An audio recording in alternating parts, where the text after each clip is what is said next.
Hi friends, നമുക്ക് green പീസും മുട്ടയൊക്കെ വെച്ചിട്ട് ഒരു ഐറ്റം ഉണ്ടാക്കിയെടുക്കാം കേട്ടോ. നല്ല ടേസ്റ്റി ആയിട്ട് ചൂടോടെ കഴിക്കാൻ നല്ല ടേസ്റ്റാണ് കേട്ടോ. അതിനായിട്ട് ഇതാ ഒരു പാന് ചൂടാകുമ്പോൾ അതിലേക്ക് വെളിച്ചെണ്ണ ഒഴിച്ച് കൊടുത്തിട്ടുണ്ട് കേട്ടോ. വെളിച്ചെണ്ണ നന്നായിട്ടൊന്ന് ചൂടായി വരുമ്പോൾ അതിലേക്ക് പെരിഞ്ജീരകമാണ് കേട്ടോ ഇട്ട് കൊടുക്കുന്നത്. പെരിഞ്ജീരകം ഒന്ന് പൊട്ടി വരുമ്പോൾ ഇഞ്ചി വെളുത്തുള്ളി ചെറുതായി ഒന്ന് അരിഞ്ഞിട്ട് ഒന്ന് ഇട്ട് കൊടുക്കുന്നുണ്ട് കേട്ടോ. അപ്പോൾ അതൊക്കെ നന്നായി മൂത്ത് വരുമ്പോൾ ഒരു 2 സവാളയാണ് കേട്ടോ ഞാൻ എടുത്തിട്ടുള്ളത്. അത് നമുക്ക് ഗ്രീൻ പീസിൻ്റെ അളവിലാണ് കേട്ടോ എടുക്കുന്നത്. 2 സവാള എടുത്തിട്ട് അത് അരിഞ്ഞിട്ടൊന്ന് വഴറ്റി കൊടുക്കുക.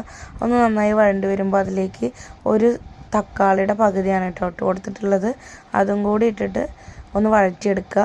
ഒന്ന് വഴണ്ടി വരുമ്പോൾ അതിലേക്ക് ഉപ്പിട്ട് കൊടുക്കുക, കുറച്ച് മല്ലിപ്പൊടി, മുളക് പൊടി, മഞ്ഞൾപ്പൊടി, പിന്നെ ലാസ്റ്റ് കുറച്ച് ഗരം മസാലയും കൂടി ഇട്ടിട്ട് നന്നായിട്ടൊന്ന് വഴറ്റിയെടുക്കുക കേട്ടോ. ഇനി നമുക്ക് അതിലേക്ക് കുറച്ച് മുട്ടയുടെ ആവശ്യമുണ്ട്. അതിനായിട്ട് ഞാനിവിടെ 3 മുട്ടയാണ് കേട്ടോ എടുക്കുന്നത്. ഗ്രീൻ പീസിൻ്റെ അളവ് നോക്കിയിട്ട് മുട്ടയും കൂടി എടുക്കുക. മുട്ട അതിലേക്ക് പൊട്ടിച്ച് കൊടുത്തിട്ട് നന്നായിട്ടൊന്ന് വഴറ്റി മിക്സ് ചെയ്തെടുക്കുക. ഒന്ന് പൊരിച്ചെടുക്കുക കേട്ടോ. പൊരിച്ചെടുത്തിട്ട് ഇതാ ഈ ഒരു പരിവാകുമ്പോൾ നമ്മൾ ഗ്രീൻ പീസ് അവിടെ വേവിച്ച് വെച്ചിട്ടുണ്ടായിരുന്നു. അതും കൂടി ഇട്ട് കൊടുത്തിട്ട് നന്നായിട്ടൊന്ന് മിക്സ് ചെയ്യുക.